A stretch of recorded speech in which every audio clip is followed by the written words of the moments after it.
teu amor sem as vozes de 1 milhão de anjos não expressam a minha gratidão. Tudo que sou e o que eu vejo ser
Hoje é noite de comunhão, todo mundo é um culto de comunhão.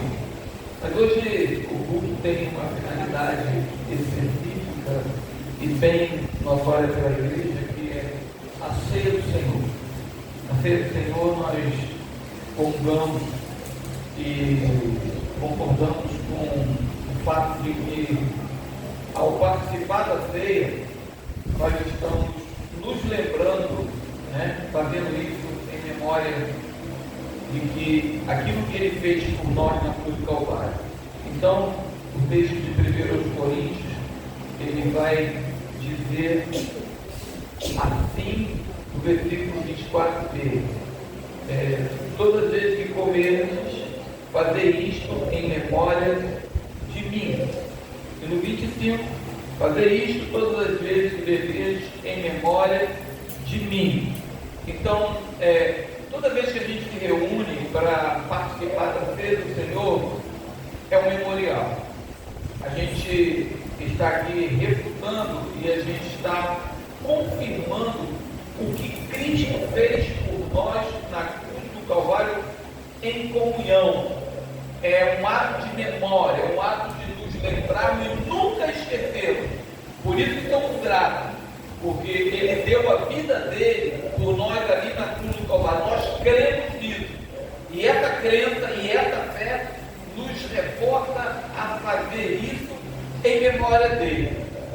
É um ato de memória, é um ato de lembrança que nós devemos fazer. Em todo culto a gente faz isso, mas a ceia, ela é uma instituição e nós fazemos isso. E está aqui, irmão, é saber que Cristo é representado por esses elementos aqui. A presença dele aqui, ela é notória pelo seu Espírito Santo. Agora eu quero fazer a leitura, que eu gostaria de ministrar uma palavra, no capítulo 7 de 2 Crônicas. E essa palavra começa a partir do versículo de número 11, diz assim: assim Salomão acabou a casa do Senhor e a casa do rei, e tudo quanto Salomão intentou fazer na casa do Senhor e na sua casa, prosperamente o efetuou. E o Senhor apareceu de noite a Salomão e disse: ouvi tua oração, escolhi para mim este lugar para a casa de sacrifício. Se eu cerrar o céu e não houver chuva, ou se ordenar aos gafanhotos que consumam a terra, ou se enviar a peste entre o meu povo, se o meu povo, que se chama pelo meu nome, se humilhar e orar, e buscar a minha face, e se converter dos seus maus caminhos, então eu ouvirei dos céus, perdoarei os seus pecados e sararei a sua terra. E agora estarão abertos os meus olhos e atentos os meus ouvidos à oração deste lugar, porque agora escolhi e santifiquei esta casa, para que o meu nome esteja nela perpetuamente, e nela estarão fixos os meus olhos e o meu coração todos os dias. Você tem dúvida da presença de Deus neste lugar? Não podemos ter essa dúvida porque somos os que creem, nós cremos nisso, né? Irmão, a Bíblia, ela é um manual de regras, e fé e prática, e um memorial, né, que nos faz lembrar, né, ao longo das Escrituras, o que Deus fez, que Deus é, o que Ele fez, o que Ele faz por um ser humano, por todos nós, né? Então a Bíblia é como um manual de vida. A gente diz que a Bíblia é a palavra de Deus, a Bíblia é a boca de Deus, a Bíblia são as Escrituras, a Bíblia é Deus falando, a Bíblia é a revelação de Deus à humanidade. Tudo isso. Mas eu gostei e já falei várias vezes sobre a questão dela ser um manual. A gente pode dizer que a Bíblia é o manual do fabricante. Por quê? Ele nos fez e nos deu um manual. É interessante que eu peguei em casa um manual de um elétrico. Eu comprei um manual, né? Todo coisa elétrica que você compra tem um manual, não tem? Aí eles botam assim como recomendação: leia atentamente todas as instruções contidas neste manual antes de utilizar este produto. todos os aparelhos vão ter essa regra aqui. Leia antes. É por isso que o pastor é tão enjoado em dizer que você tem que ler a Bíblia. A gente precisa ler a Bíblia. Ela é o manual de Deus para a nossa vida, né? Ela tem todas as instruções necessárias para a vida humana. E o ser humano não sabe nada. Alguém pode entrar numa universidade, sair da universidade, entrar, mas não sabe nada. Sobre a vida. E a Bíblia fala de todos os assuntos como instrução para quem quer viver bem. A questão é, quem quer viver bem? Jesus diz assim: quem quiser vir após mim, negue-se a si mesmo. Eu vou dizer, quem quiser viver bem, siga Jesus. Por quê? A Bíblia vai trazer todos os manuais que a gente não aprendeu na nossa infância, que a gente não aprendeu na nossa criação, porque fomos criados por pais que podem não ter tido conhecimento das Escrituras. Nós podemos ter sido criados por pessoas de dinheiro ou sem dinheiro, com capacidade de botar a gente em escolas, e a gente percebe que as escolas não conseguem ensinar verdadeiramente a vida como as Escrituras ensinam, né? Padrão de família, padrão de legalidades, pureza, né? A Bíblia é esse manual. A Bíblia é um livro instrutivo. Ela é a palavra de Deus para o ser humano, para nós, a sua criação, né? E é interessante porque essas instruções nós podemos chamar também de promessas, né? É um livro de promessas. Jesus, e o povo gosta de promessas. Quem não gosta de promessas? Todo mundo gosta de promessas, né? E aí a gente vai entender que ela tem promessas condicionais e incondicionais, né? Por exemplo, uma promessa incondicional. O que é uma promessa incondicional? É quando é feita sem a gente ter participação em nada. Ele fez e acabou. Ele chegou para Noé depois do dilúvio e falou: não vai haver mais dilúvio para inundar a terra.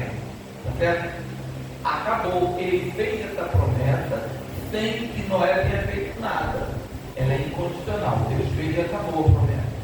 Outra promessa incondicional ele fez ao povo de Israel, no livro de Isaías, através do profeta Isaías, ele disse: ó, eu enviarei um Salvador. Ele falou que ia enviar o Salvador, ele mandou o Salvador. Jesus é o Salvador. Certo? Ele também disse para os discípulos, lá em Mateus 28, quando ele diz assim: ó, eis que estarei convosco todos os dias. Não é uma promessa? É uma promessa. Ele fez. Isso são promessas incondicionais. Mas a maioria das promessas que tem na Bíblia são condicionadas. Ela tem um se, né? Você já viu aquela expressão se ou caso, né? Eu posso trocar o se por caso. Eu li o texto, o meu povo, ó, é uma condição, né? Então a gente vai perceber Deus fazendo promessas ao seu povo condicionais, né? Ele diz assim para Abraão: Abraão, farei de ti uma grande nação, anda na minha presença e ser perfeito. Ou seja, ele prometeu, ele chamou Abraão, sai da tua terra. Abraão foi. Abraão teve um contato com ele. Abraão se sentiu importante porque ele ouviu a voz do Criador, atendeu, e aí Deus vai e faz uma promessa para ele: eu farei de ti uma grande nação. Agora, anda na minha presença e ser perfeito. São promessas condicionais, né? Deus condiciona o cumprimento dela à atitude humana, não é isso? Na verdade, nós estamos propensos a falar: tudo que é promessa, alguém fala alguma coisa, você vai receber, né? Aí você, mas não esquece que o contexto tem uma condição para alguém receber alguma coisa, certo?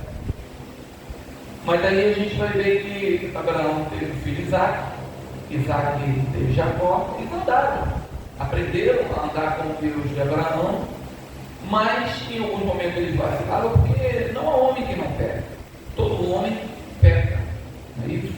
E eles precisavam andar no caminho de Abraão, e acabou que eles foram presos para o Egito, e através de José eles passaram um pouco tempo no Egito, mas depois passou 430 anos sem conhecer o verdadeiro Deus. Mas havia uma promessa feita a Abraão: em ti serão benditas todas as famílias da terra. Ele fez uma promessa a Abraão, e essa promessa Deus não esquece. Eu posso te prometer alguma coisa, agora Deus te prometeu, Ele vai cumprir, não tem jeito. Se Deus prometeu, agora tem que ter condições. Ele vai ter que colocar as condições, não é isso? E é exatamente esse problema, né? É você cumprir com as condições que Deus dá. Bom, passou o tempo, Deus viu o povo do Egito por 400 anos, o povo sofrendo, o povo chorando de dor, porque agora eles estavam sendo escravizados, ao ponto de não aguentarem mais. E aí eles começam a gemer de dor. Aí Deus olha e vê o povo sofrendo e desce. Deus desce, porque Ele amou, Ele era um grande, Ele tinha uma promessa, né? Então Ele agora vai cumprir a promessa que Ele tinha feito, uma promessa incondicional. Ele tinha uma grande nação. Maravilha, né? E agora ele vai descer, ele vê um camarada chamado Moisés, um hebreu, um coração assim, ligado aos antepassados dele, que não conhecia. Ele imaginou 400 anos, sem ter escritura, que não tinha escritura, não tinha Torá, não tinha nada. Depois Moisés é que vai escrever, não tinha como um elo dele com o Deus de Abraão, Isaac e Jacó, só tinha a história contada de boca. Os ancestrais deles tinham um Deus verdadeiro. O que acontece? Moisés,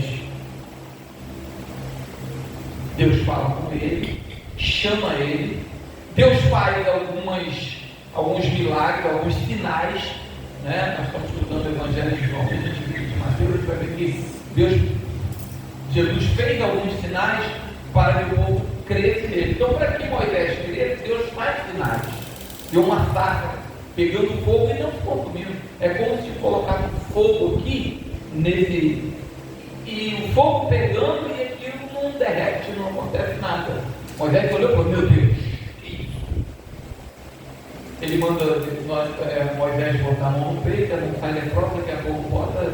Então Deus começa a mostrar a Moisés que havia um Deus verdadeiro, que ele precisava ter comunhão com ele, para que ele pudesse realizar a obra que Deus queria que ele liderasse, que era tirar o povo do Egito, para que a promessa a Abraão fosse cumprida. E, irmão, Deus sempre quer usar alguém. Deus está sempre procurando alguém para usar, certo? E aí Deus usa Moisés para livrar o povo do cativeiro no Egito. Irmãos, e isso vai trazer uma intimidade de Moisés com Deus muito forte. Moisés, ele vai tocar na água, a água vai se abrir, o mar vermelho vai se abrir. Moisés vai tocar na rocha, a rocha vai sair água. A gente vai ver Moisés realizando sinais com o braço de Deus de uma maneira extraordinária. Sabe por quê? Porque Deus usa quem Ele quer, quando Ele quer, na hora que Ele quer. Então Deus usa Moisés, e Moisés começa a ficar maravilhado e começa a não querer sair da presença de Deus. Moisés começa a querer ficar na presença de Deus o tempo todo. Então ele tira o povo de Israel. Deus deu ordem a eles, né, para ele sair para ir para a terra prometida, mas havia um grande impedimento e eles ficam ali no deserto. Deus manda Moisés ir ao monte, né, que monte fumegava, o povo nem chegava perto. Moisés é que ia. Moisés foi para o monte. E a gente percebe a vontade de Moisés tanto em ficar próximo de Deus, que ele passa 40 dias e 40 noites no monte e não quer descer. Ele só desceu porque Deus mandou ele descer. Moisés está lá, Deus está dando ordens a ele, mandamentos a ele, mandamentos, irmão, condicionais, condicionando o povo a obedecer aqueles mandamentos que ele está dando, e Moisés está lá, que maravilha na presença de Deus, que bom estar aqui. Passa um dia, passa 2, passa 3, passa 4, passa 20, passa 30, passa 35, passa... No 40º dia Deus fala: Moisés, tu esqueceu? Eu te chamei para tirar o povo do Egito. Mas está tão bom outra vez. Eu sabe que Deus quer falar para nós, irmão? Como é bom estar na presença de Deus. Como é bom estar diante do Senhor. Como é bom a gente estar aqui e participar da ceia. Como é bom a gente sentir essa presença, ter a comunhão do irmão. Coisa linda. A gente aprende com Moisés que Moisés não queria sair, irmão. Ele estava ali recebendo as leis, escrevendo, e as leis de Deus, escrevendo ela na tábua, e ele só se maravilhando. As promessas condicionais que Deus estava condicionando. Moisés, é isso aqui que eles têm que fazer, tá bom, Moisés? A condição é essa, para chegar na terra prometida e fazer tudo isso aqui. Moisés constrói uma arca, aí Moisés desce. Quando Moisés desce, Deus mandou ele descer, desce e o povo está. Ele chega lá: Moisés, para que eu desci? Para que Deus que eu desci? Enquanto o povo agora rebelde, construindo de Deus, fazendo um monte de coisa, tá? Antes eu tivesse ficado lá em cima. E não sabe o que é isso? Jesus falou assim: fazer isto em memória de mim. Esteja na minha presença, é isso que eu quero. Façam isso. Estejam o mais próximo de mim possível. Moisés gostou tanto de ficar próximo do Senhor que ele não queria sair de proximidade do Senhor. Aí ele desce e ele falou: Deus, eu posso construir uma caixa de madeira que foi chamada de arca? Eu posso construir e ela vai representar o Senhor. Aí Deus está: faz. Eu posso construir também um lugar, um tabernáculo, uma casa para botar? Sabe por quê? Porque aquilo ali vai representar a tua presença, embora para que o povo se aproxime o mais possível. Porque não sei eu que quero ficar na tua presença, mas eu também gostaria que o povo também usufruísse da tua presença. Aí Deus: tá bom, vai lá, vai lá. Irmão, olha só o pensamento do líder, o pensamento daquele que Deus chama. Ele não quer só para ele quer para mais alguém. Então, quando ele faz a arca, quando ele faz aquela caixa, era para que as pessoas se aproximassem mais, sabe por quê? Eles ficavam com medo, vendo o trovão, vendo: não, Moisés, a gente não pode, porque eles eram pecadores. Pecadores quanto mais. Eles não queriam mudar de vida, e assim a maioria não quer mudar de vida, não quer melhorar, não quer se arrepender dos seus pecados, não é isso? Mas Moisés, fez ali a arca, fez o tabernáculo, e o período que eles andaram no deserto, caminharam ali pelo deserto, irmãos, eles caminharam na direção de Deus, e Deus estava com eles ali, simbolizados por aquela arca e por aqueles tabernáculos.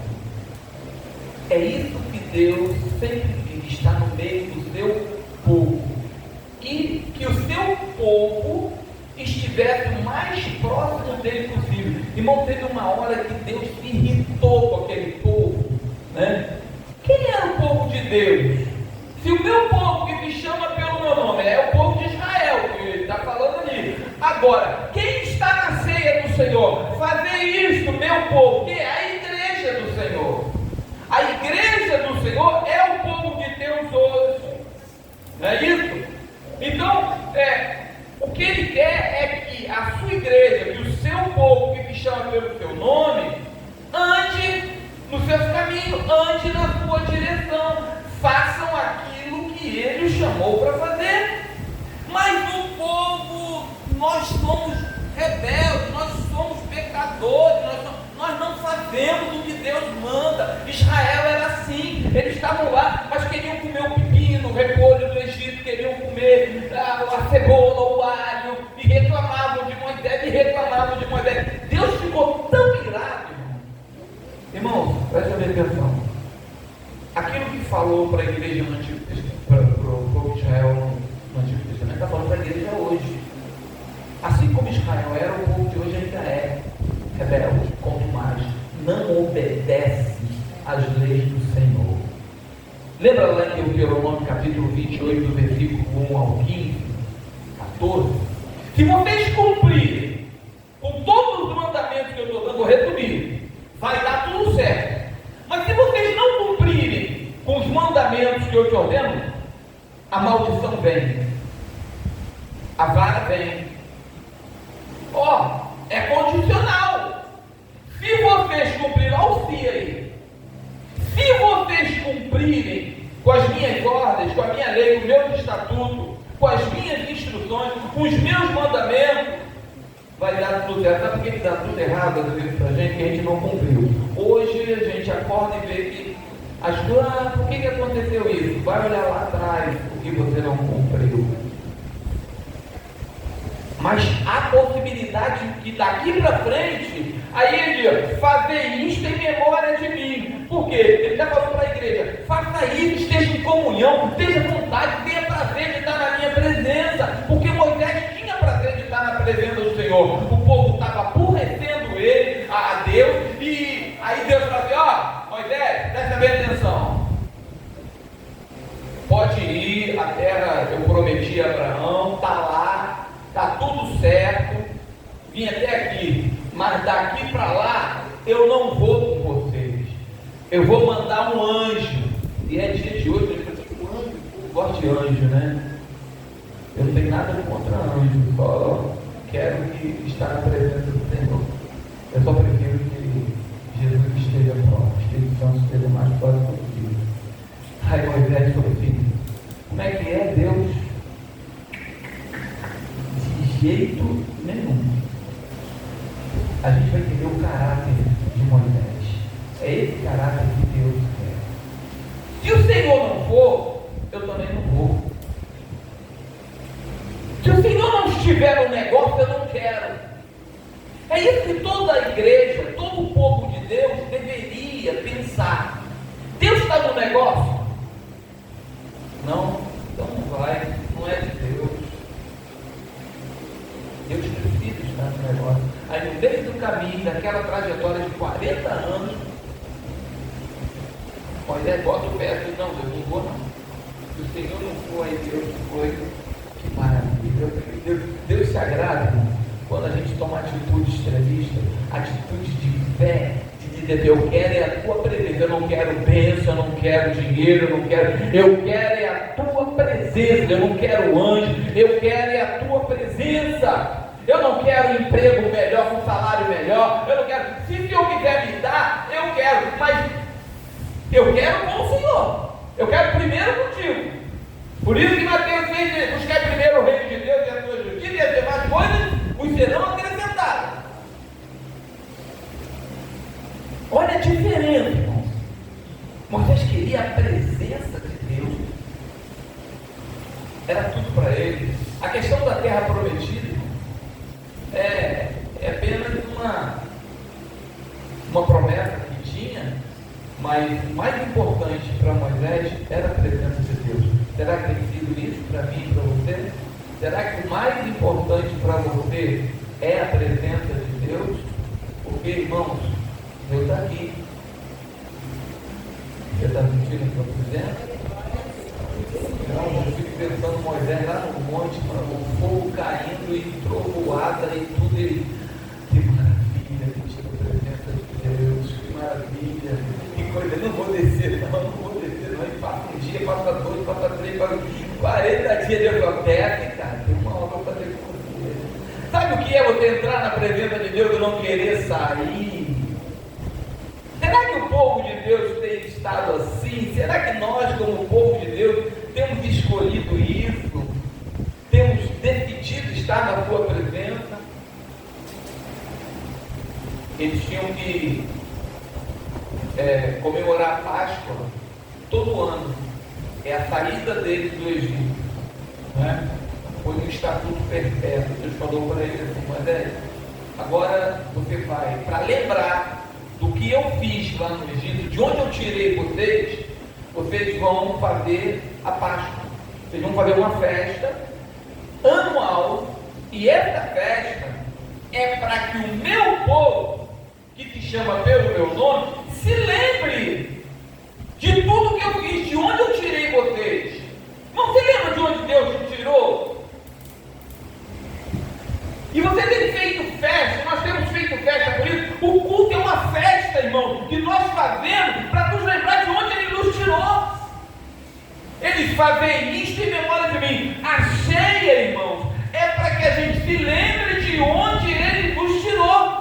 Que nós estávamos mortos, separados, como a gente falou na escola bíblica dominical. O homem tem corpo, alma e espírito. E quando o homem pecou, ele morreu espiritualmente. Nós estávamos mortos espiritualmente. Não tínhamos ligação com Deus. Só as emoções, só os sentimentos.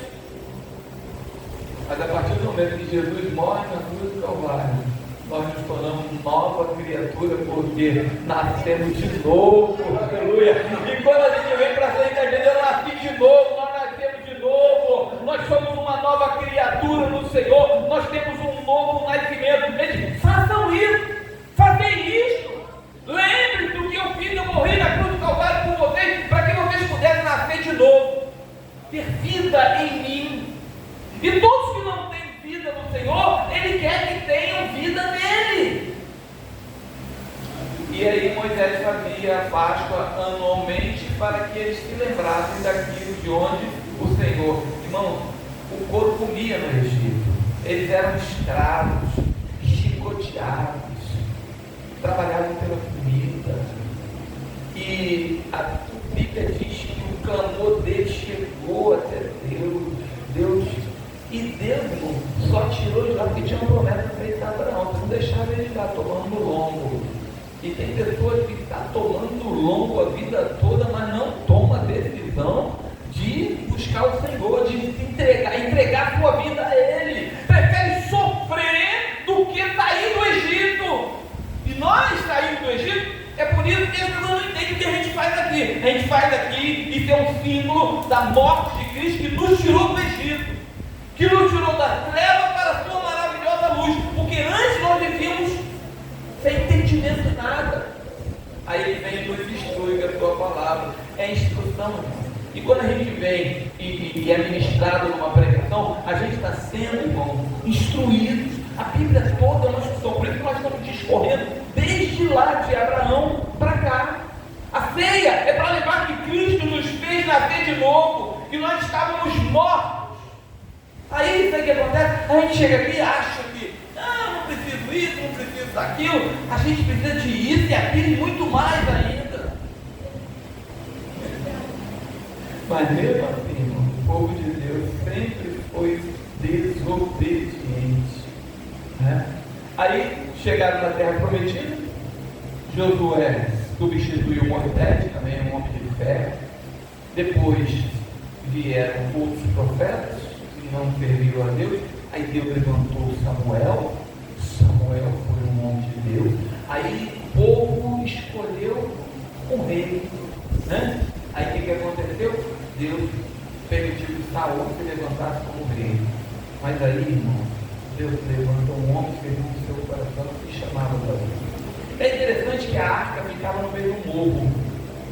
Foi tomada pelos filisteus, né? E era aquilo que simbolizava a presença de Deus, mas agora virou apenas um caixote, estava lá em cima do morro e os levitas ficavam ali distante do povo. É como se Deus estivesse distante do povo. Aí o homem, segundo o coração de Deus, que é uma pessoa como Davi, que tinha o mesmo princípio de Moisés, que queria estar próximo de Deus, o que ele faz? Ele ia lá para o morro? Não. Ele mandou trazer a presença de Deus para Jerusalém. Olha a diferença. Irmão, veja bem. Sabe o que Deus espera de nós? É que a gente faça como ele. A gente queira trazer a presença de Deus o mais próximo, porque ele prometeu: eis que estarei convosco todos os dias. Mas sabe o que a gente faz? Fica para lá e eu para cá. Eu quero Deus até chegar no fim. Se vier alguma coisa, eu abandono Deus. Tem uma condição para estar perto de Deus, que ele me abençoar. Se as promessas deles de bênção vier sobre a minha vida, porque se não vier as promessas de bênção, eu meto o pé. E aí, Davi traz a arca, né? Davi traz a arca, e ele passa os seus ensinos para o seu filho Salomão. E aí eu vou começar a pregar, porque eu vou chegar no texto aqui de 2 Crônicas, né? E o que acontece? Salomão, ele recebeu as instruções de Davi. Davi chegou para Salomão e falou assim: Salomão, meu filho, a maior riqueza que nós temos é o Senhor, é Deus, tá bom? Então eu estou guardando um valor, algo muito valioso em ouro, prata, para construir uma casa para Deus. Eu sei que ele não habita em templos feitos por mãos humanas, mas ele permitiu. Só que ele disse que eu não iria fazer essa casa, mas que o meu filho iria fazer. Então vai ser você, Salomão. Salomão, anda na presença dele, deve caminha com ele, procura estar próximo dele, invoca a ele e tal. Primeiro passo quando Deus, Salomão soube, Deus chama Salomão e fala: Salomão, o que você quer? Deus estava fazendo um teste com Salomão. Pede aí o que você quer. E Salomão diz assim: ó, eu quero riqueza, eu quero tal. Deus, sabe como é que ele testou a Salomão? Fala o que você quer. Salomão foi: eu quero sabedoria. O que é sabedoria? É um dom de Deus.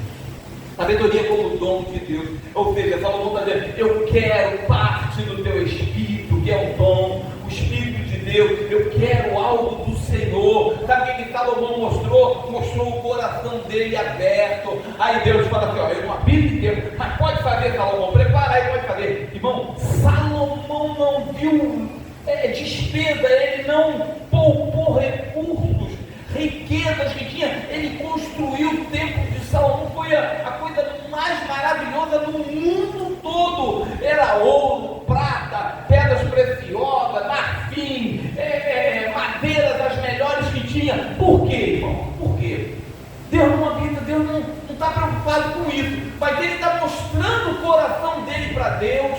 Ele está mostrando que o melhor que ele pode fazer, ele vai fazer para Deus. Será que é assim que a gente age? Será que a gente dá o nosso melhor para Deus? Qual é o preço da tua adoração? Será que a gente faz o melhor para Deus? Será que eu tenho me colocado dessa forma? Salomão vai demonstrar, irmão, ele gasta muito. Aí fica pronto. Fica pronto. Por quê, irmãos? A Palestina era um lugar onde eram as rotas de todos os países da Europa Ocidental, Oriental e Sul, da África, tudo ali. O povo todo passava por ali. E ele queria que todos conhecessem o Deus de Israel. Ele queria que a nação de Israel, desobediente, aquele povo, chegasse mais próximo de Deus, como ele também queria essa proximidade. Então ele construiu aquele lugar que uma coisa linda, monstruosa, uma coisa fabulosa. Sabe para quê? Para engrandecer a Deus, para que as pessoas, para testificar de Deus para aquelas pessoas do mundo todo, e principalmente para os seus súditos, para o povo de Deus. Aí ele faz uma oração no capítulo 6, nós lemos no capítulo 7, mas no capítulo 6, Salomão faz uma oração e se humilha diante de Deus e fala assim: Senhor, se o Senhor mandar a peste, se o Senhor quiser pesar a mão nesse povo, eles são desobedientes deles e tal, tem misericórdia. não, Senhor. Ó, guarda esse povo. E o que a gente faz no santuário do Senhor quando a gente entra aqui, irmão? Deus conta que a gente faça isso. O povo evangélico, o povo que está diante da mesa, ele ama todas as pessoas da terra que o Senhor os ama e quer que todos congreguem, estejam juntos e busquem a Deus junto. Então a gente está sempre intercedendo. Outro dia a irmã Ana falou sobre estar na brecha. Estar na brecha é ser um intercessor, é estar clamando. A igreja deveria ser essa que está na brecha nos dias atuais. O que o Senhor espera é que a gente ame o mundo. Não, eu falo o mundo como as pessoas, não como o sistema. Porque Deus amou o mundo de tal maneira e deu seu filho por ele. Então a tua igreja também tem que amar, interceder, estar ali na brecha, clamando. Salomão, irmão, ele dá uma demonstração de amor, de altruísmo, de um líder, e ele pede a Deus. Ele passa o capítulo 6 todo pedindo a Deus, irmão. Aí ele vai consagrar o templo. Foram 144 mil sacrifícios. 144 mil entre ovelhas e gado. Já imaginou isso? Além de gastar aquele dinheirão todo, ele não poupou dinheiro para comprar aqueles animais pelo povo. Olha só, irmãos, o coração de Salomão. Ele abre mão de qualquer valor para poder, porque o sacrifício de animal, enquanto Jesus não vinha, é que intercedia pelas pessoas. Deus recebia provisoriamente o sacrifício de um animal. Agora não se precisa mais fazer sacrifício de animais, porque Jesus fez o sacrifício por nós na cruz do Calvário, né? E aí, o que acontece? Deus desce e fala, é o texto que nós lemos. Assim o Senhor acabou a casa, assim Salomão acabou a casa do Senhor. E o Senhor apareceu de noite a Salomão e disse: ouvi a tua oração e escolhi para mim este lugar para casar aqui. Então, Deus está dizendo: ó, eu ouvi tua oração, Salomão. É esse lugar, tá bom? Gostei do que eu vi. Esse lugar vai ser lugar de sacrifício de todos que passarem do mundo todo e vierem aqui e se arrependerem. Eu vou ouvir e vou abençoar. Aí ele diz: e tem uma coisa, se eu cerrar o céu, não houver chuva, porque colhe depende de chuva, né? E se não houver chuva, ou se ordenar aos gafanhotos, a peste, a praga, ou se ordenar para que consumam a terra, ou se enviar peste entre o meu povo, doenças que assolam e continuam assolando, ele bota o se na frente. Se acontecer, se eu fizer ou permitir que aconteça, porque nem tudo Deus vai permitir que aconteça para nós, tá? Mas se eu permitir, e não adianta ter crente e dizer: por que está acontecendo isso comigo? Deus permitiu, e agora? Como é que fica? Se o meu povo, que se chama pelo meu nome, se humilhar, se buscar a minha face, ou se aproximar de mim, tá? Se aproximar de mim, estiver mais próximo de mim, e se converter, ou seja, o que é converter? É mudar de atitude, mudar de pensamento, mudar de direção. Decidir se converter e seguir a mim e vir após mim, né?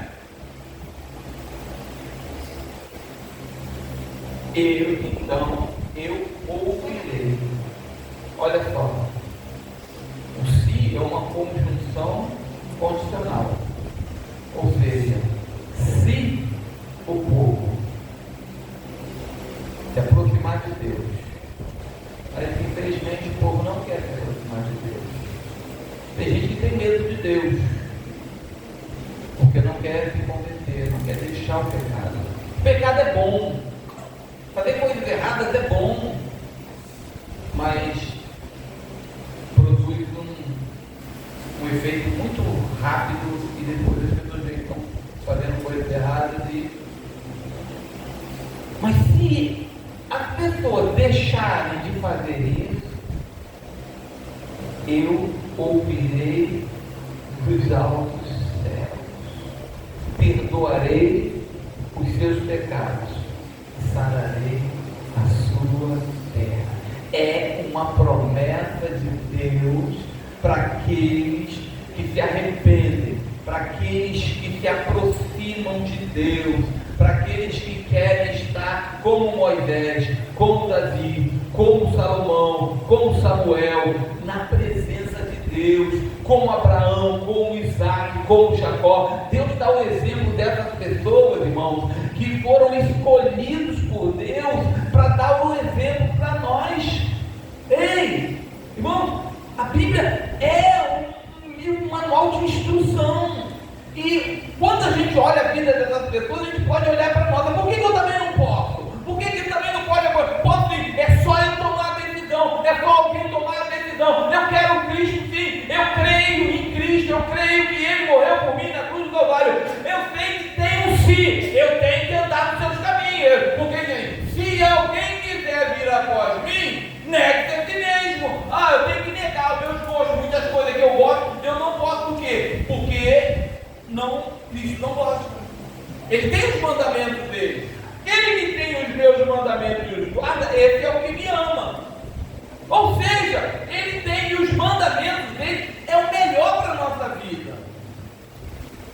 Mas as pessoas não entendem isso e fazem um bicho de 7 cabeças, né? Porém, Deus está falando, eu tenho algumas condições. Porém, eu tenho algumas condições. Essa é a questão. Mas Ele tem vida eterna para nós. Ele tem, irmão, vida material também boa para nós. Para aqueles que o Deus guarda. Aleluia.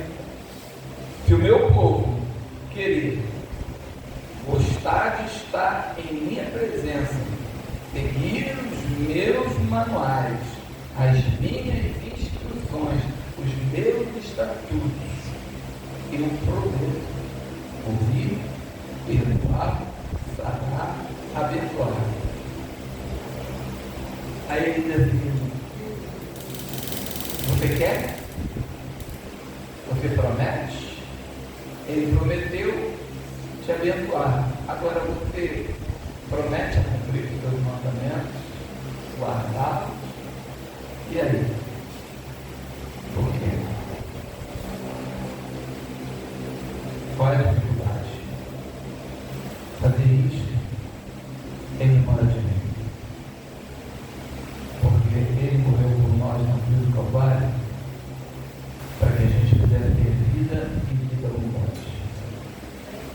Mas é algo condicionado. Ele não criou condição para enviar o Salvador, mas para ser salvo alguém tem que crer no Senhor Jesus Cristo. Ele crê no Senhor Jesus Cristo será salvo tu e a tua casa. Aquele que crê e for batizado será salvo. Então, irmãos, as condições estão aí. Deus, Ele espera que a gente o sirva, queira estar o tempo todo na sua presença. Ele quer que a gente almeje não sair como Moisés, não queria sair da sua presença, e como Salomão, ele queria que todos soubessem, que todos experimentassem da presença de Deus. É o que a gente faz quando abre essa porta para comprar, que todos estejam aqui dentro, os seus defeitos, os seus pecados, não tem problema, irmão. Ele vinde como estás. E a gente, como a gente chega aqui, quando chegar na casa do Senhor, cheio de defeitos, cheio de pecado, e o Senhor limpou, e o Senhor tirou, porque foi ouvida a palavra, e a palavra foi entrando, e as pessoas começaram a gostar da presença de Deus.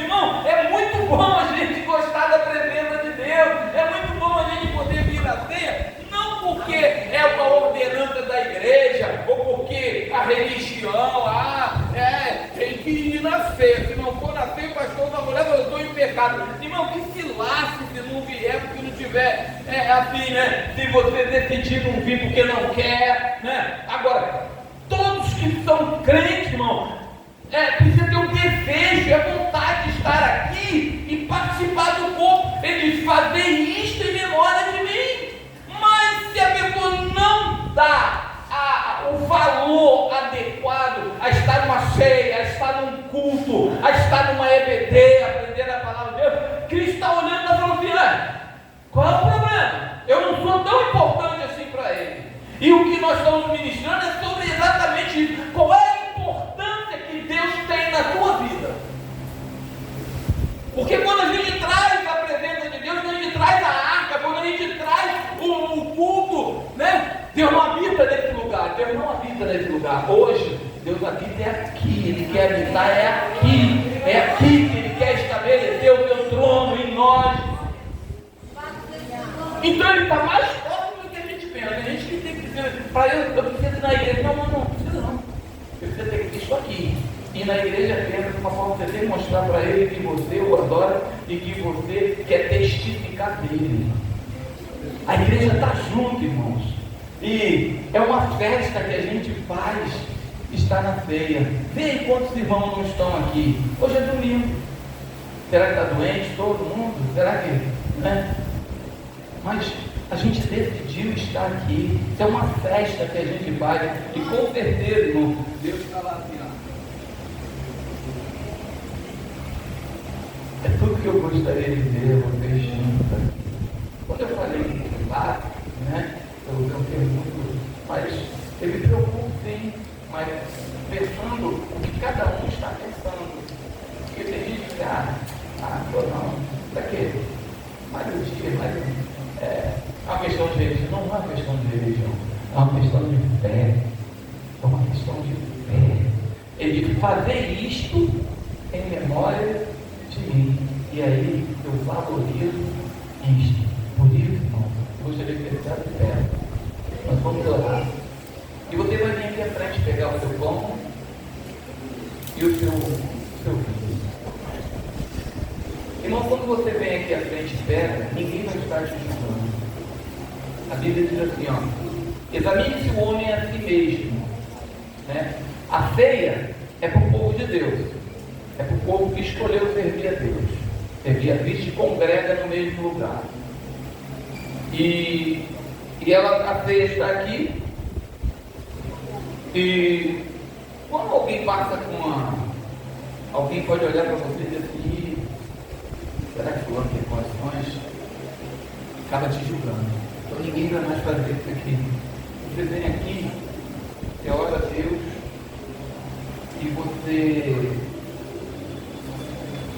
faz uma análise de você assim mesmo, né? Examine-se a si mesmo e coma, tá certo? E se você tiver que pedir perdão, nós vamos fazer uma oração agora. Examine-se a si mesmo. Você vai pegar o seu pão, vai pegar o seu cálice e vai fazer isso. O que ele diz: fazer isto em memória de mim. E a ceia é muito mais do que comer o pão e beber o cálice. É a comunhão que existe entre nós. Vamos fazer isso juntos. Soberano Deus, eterno Pai, muito obrigado, Deus, por estar aqui na tua presença. Muito obrigado, Senhor, por fazer isso. Querer estar na tua presença, querer estar em comunhão com os meus irmãos, Senhor, e que possamos fazer isso como estatuto perpétuo para as nossas vidas, até o Senhor um dia voltar. Mas o importante é que o Senhor veja a gente fazer isso. É um memorial que nós oferecemos a Ti como sacrifício vivo e agradável a Ti. Deus, se há algum pecado em mim, Senhor, perdoa-me, ou perdoa-nos, ó Deus, por estar aqui. Tem misericórdia de nós, Pai. Somos batizados, estamos em comunhão um com os outros, e isso nos dá, Senhor, a possibilidade de participarmos desse momento, Senhor, tão especial, Pai, que é estar na Tua presença, que é fazer isso em memória de Ti, nos lembrando que foi o Senhor que nos resgatou das trevas para a Sua maravilhosa luz, foi o Senhor que nos tirou do Egito, foi o Senhor que nos resgatou e nos fez nascer de novo, Senhor. Somos uma nova criatura em Ti, Deus, devido àquilo que o Senhor fez na cruz do Calvário. Então, Pai, como devoção, nós aqui estamos, Pai, para a glória do Teu nome, e assim, Senhor, nos permita fazer isso em memória de Ti, para a glória do Teu nome, Pai, em nome de Jesus. Amém. Aleluia. Pode botar o louvor aí e nós vamos, pode vir, irmãos. Pegue o teu pão, pegue o teu cálice que representa e este é o meu corpo que é partido por vós, comei dele todo. Isso aqui hoje é um suco de uva, mas representa o meu sangue que foi derramado na cruz do Calvário. Fazer isso, a gente faz com fé, para que a nossa fé seja aumentada e a gente entenda o propósito de Deus na nossa vida. Agora espere um pelos outros e vamos fazer isso juntos. Glória a Deus.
Ele disse assim, Senhor Jesus, isso representa o meu corpo que foi partido por vós.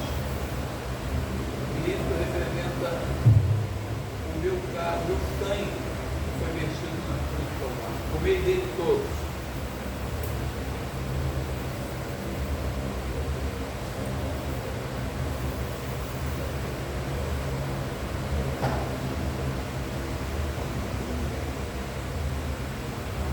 Bebei dele todos.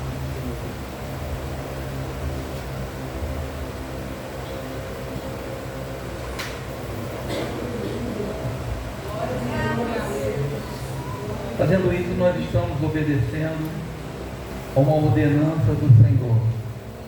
Porque como o povo de Israel foi o povo de Deus, que Ele disse que o meu povo se chama pelo meu nome. A igreja hoje é o povo de Deus. Porque nós decidimos servir a Deus, agradar a Ele na beleza da sua santidade. Então, irmãos, oremos. Soberano Deus, eterno Pai, muito obrigado, Deus, por poder estar na tua presença e poder expressar, Senhor, a nossa alegria de servir, de poder fazer isso, Senhor, porque é uma ordenança tua. Em Ti, Senhor, nós somos a tua igreja, porque queremos todo o tempo nos aproximar do Senhor e cremos, ó Pai, e nos fortalecemos espiritualmente, porque, Pai, o nosso espírito está voltado para Ti, ainda que a nossa carne seja fraca, ainda, Pai, que estejamos, Senhor, diante do Senhor, Pai, não da forma como o Senhor gostaria, mas que o Senhor possa ver em nós o propósito de estar segundo a tua vontade. Então, Pai, manifeste o teu poder em nossas vidas, fortaleça-nos espiritualmente, Pai, porque a tua presença nos fortalece. Ajuda-nos, ó Deus, para a glória do teu nome, Pai, em nome de Jesus. As irmãs vão louvar a Deus agora ou vai amanhã? Vai amanhã. Irmãs, elas vêm amanhã? Então tá bom, a pastora falou que é amanhã.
Estou contigo, ó meu filho,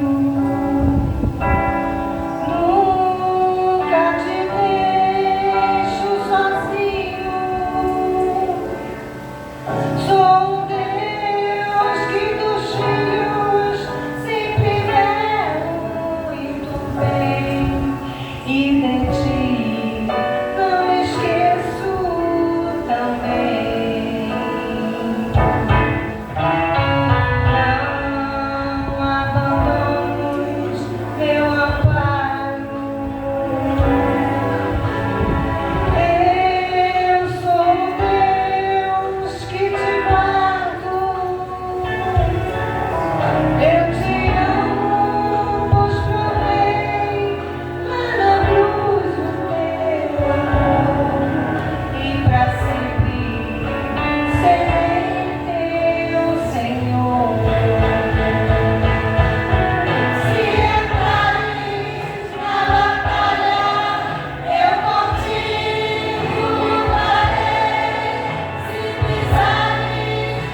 Glória a Deus.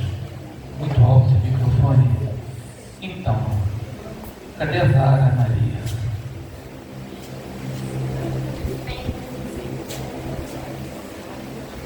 Glória a Deus.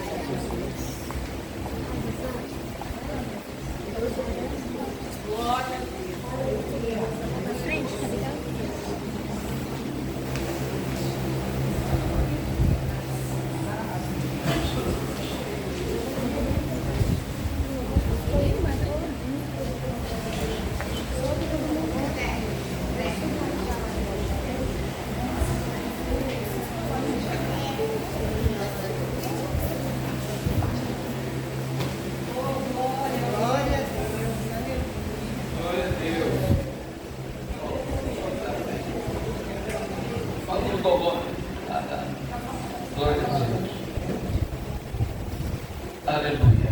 Cadê Zara? Hã? É a Zara, né? Glória a Deus. Pega a Zara aí.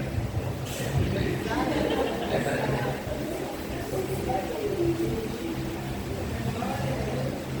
Aleluia. Assim como Jesus foi apresentado num tempo, né? Nós, crentes evangélicos, a gente tem como objetivo apresentar as crianças, porque a criança ela não se batiza, porque o batismo é para quem entende, professa o Senhor Jesus Cristo e diz: eu quero passar pelas águas. E a Bíblia diz: quem crê e for batizado será salvo. A Zara não tem pecado, né? Então ela está salva. Mas vai chegar um dia que ela vai crescer e vai ter que decidir: deve ser salvo em crer no Senhor Jesus Cristo. Lembra do se creres, serás salvo.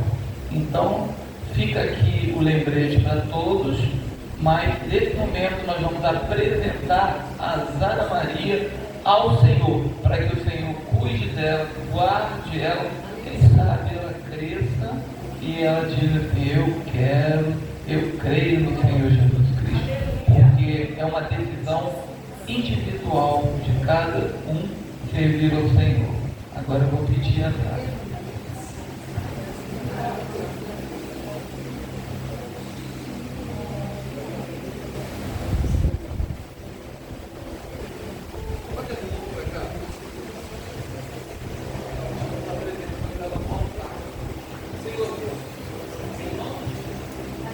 Aqui está, Senhor, esta criança, que é um milagre. Então nós te apresentamos como uma vida, uma alma, que vai viver nesse mundo caótico, mas que o Senhor vai cuidar dela, para a glória do teu nome. Então nós te apresentamos ela, cuida dela, cuida, Senhor, dos seus pais, que os seus pais têm essa decisão, Senhor, a tua família, de criá-la no temor que é em ti.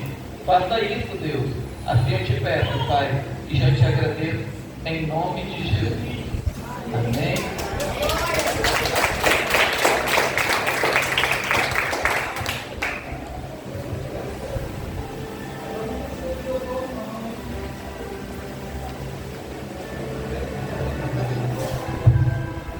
Glória a Deus. Então, irmãos, cadê eu? Deixa eu assinar esse negócio.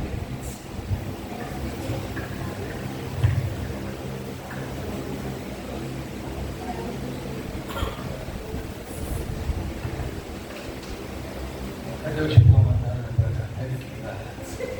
Tira a foto.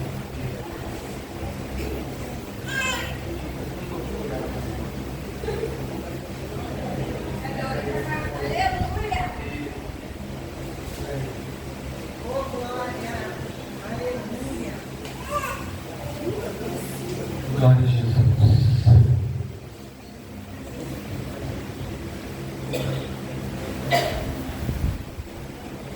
E o que você quer mais?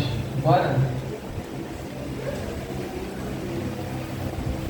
Aleluia. Vamos agradecer ao Senhor. Vamos agradecer ao Senhor por esse dia, por Senhor nos tem dado. Irmãos, pega aí o teu envelope, que pode ser simbólico ou não, né? Você, quando entra, irmãos, preste atenção, quando leva para casa ou deposita lá. Se não tiver nada, não precisa, tá certo? Mas é algo simbólico para a gente não gastar tempo no culto. Então, eu queria ministrar essa oração para que o Senhor abençoe a sua vida e que você não faça conta para oferecer ao Senhor, dê o teu melhor para Deus.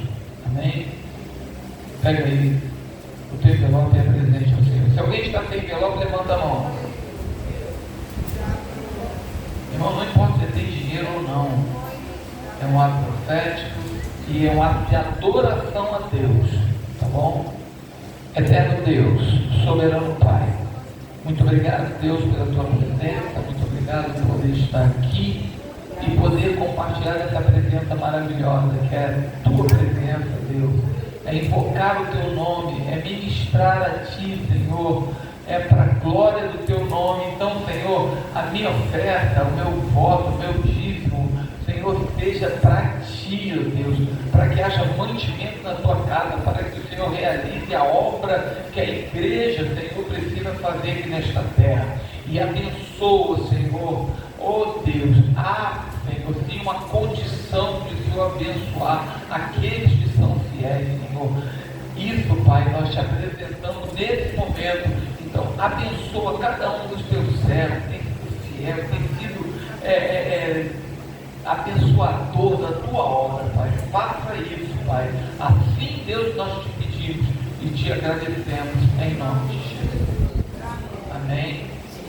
Oremos. Eterno Deus e soberano Pai, Pai de nosso Senhor e Salvador Jesus Cristo, muito obrigado, Deus, por ter vindo à tua casa, muito obrigado por poder te adorar, muito obrigado, Senhor, por poder estarmos em comunhão, Pai, um com o outro aqui, diante da tua mesa, e a tua presença, Senhor, nos garante vitória. A tua presença, Senhor, é sobrenatural em nossas vidas. Obrigado pela vida da Zara, da sua família, Senhor, que possam, Senhor, também, Senhor, escolher servir ao Senhor. Abençoa, Senhor, todos, ó Deus. Manifeste o teu poder, Senhor, na vida de cada um dos teus servos que entrou por essas portas. Deus, leva-nos em paz, nos dê um início de semana abençoado na tua presença, Pai, guardando-nos de todo mal, protegendo, guiando-nos, ó Deus. Faça isso. Oramos pelo nosso Rio de Janeiro, Senhor, pois as autoridades constituídas, Senhor, Deus, toma o nosso bairro nas tuas mãos, guarda de todo mal. Deus, manifesta o teu poder, Senhor, neste lugar. O nosso Brasil, Senhor, precisa do Senhor. O mundo precisa do Senhor. Todos os países, ó Deus, salva, cura, liberta, transforma a mente do ser humano, que possa se voltar para ti, Senhor. Há poder no teu nome, Senhor. A tua igreja se reúne, Pai, para clamar ao Senhor, para invocar o teu nome, para que o Senhor salve, cure, liberte, transforme as vidas, ó Deus. Assim, meu Pai, nós te pedimos e te agradecemos, ó Deus, em nome de Jesus. E o amor de Deus, nosso Pai, a graça do nosso amado Salvador Jesus Cristo e a doce comunhão do Espírito Santo seja com todos nós que aguardamos a sua vida. E todos podem dizer amém? Amém. Se Deus é por nós, quem será contra nós? A alegria do Senhor é a nossa força. Deus abençoe.